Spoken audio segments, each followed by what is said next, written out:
Hey restoration fans, today is the day that we finally do something that I mentioned we would do in a few videos back. If you've watched some of my previous videos, you'll know that this is going to turn into an 8-cylinder car. So today we've decided to pull out that 6-cylinder and make it history. Now there's 3 reasons for us doing this now.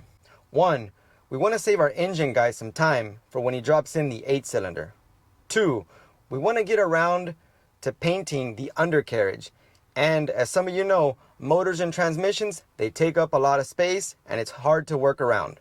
And 3, we want to see if it's necessary to touch up the engine bay. So, grab a seat, let's head over to the ranch and get this motor pulled out.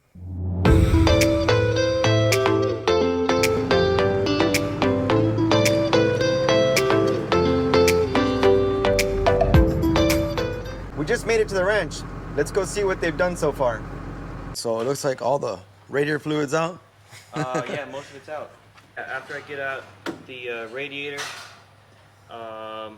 then I'm going to unbolt the shifter for the transmission, and then I need to unbolt the motor mounts. There's the one on each side, and then the transmission mount, and then we'll just hook it up to a chain with the tractor and lift it straight out. Lift it straight out, all right, man.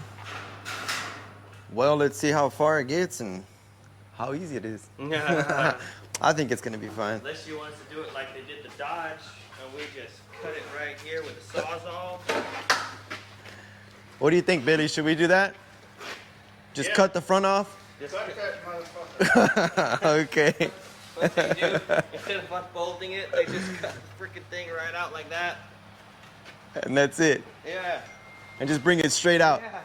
Radiator, everything. Okay, well, we'll leave that for last resort. By the looks of it, things are almost there. All the hoses have been disconnected, motor's almost ready to go. Let's hop over to Jabin so he can tell us what he's done, what's next, and the things that are gonna happen in the next couple of minutes. Okay, so I guess if you didn't know, this motor is gonna be coming out right now. And the reason for it is, well, one, it's gonna get a new engine put in, much nicer engine, and we also need this one out because we want to spray an undercoating and paint all the engine cavity and make it as nice as possible before the new one comes in. So I have disconnected all the wiring that connects to the alternator. I've removed the radiator hoses, disconnected the terminals that go to the starter, the throttle linkage. Let's see, we have disconnected the fuel line, and of course the wiring to the ignition coil. So pretty much we're ready to lift this guy out of here. The last thing that I had done was remove the transmission support bracket and a few other little odds and ends, but overall it's going to come out right away. Real nice and smooth. Cool. All right, man. So no issues with anything ripping out, right? No, it's going to come out real nice, real smooth. We're going to lift it up with a tractor here. The tranny is going to drop down a little bit. It should come out just about like that angle and just come straight out. Nice and clean. Sounds good. All right, so what's the next thing? Grab the tractor? Yeah, we're going to bring in the tractor right now and lift it out.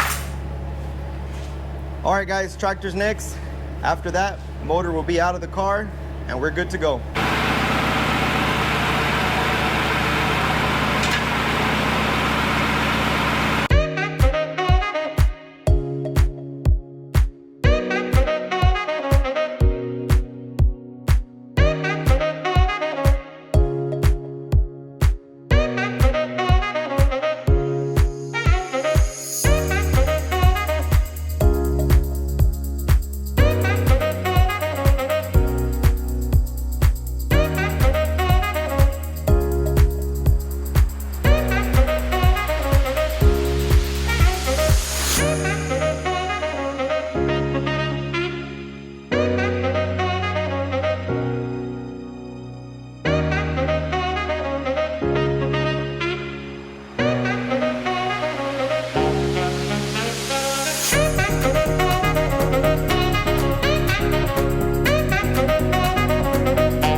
just like that, the 6-cylinder motor is out in 5 minutes. Amazing. Let's check out the actual engine bay now that it's empty.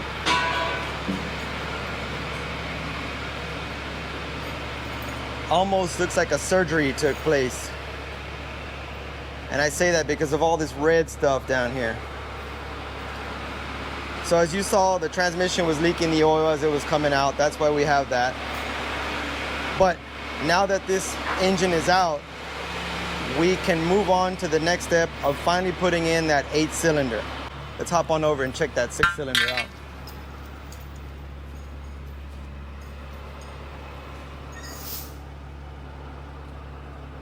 As you can see, overall it's in great shape. The engine was running really well when it arrived. So more than likely this one will end up in one of my other Mustangs that is a 6-cylinder.